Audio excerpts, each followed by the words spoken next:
قال رب اشرح لي صدري ويسر لي أمري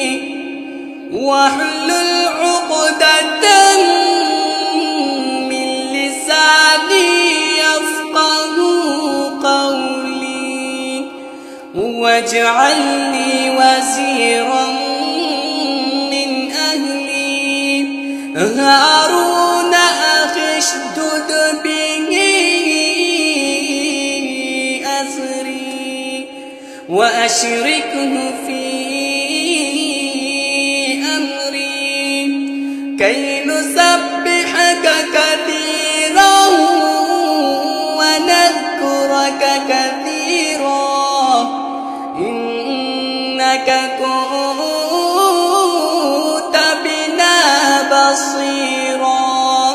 قال قد أوتيت سؤلك يا موسى ولقد مننا عليك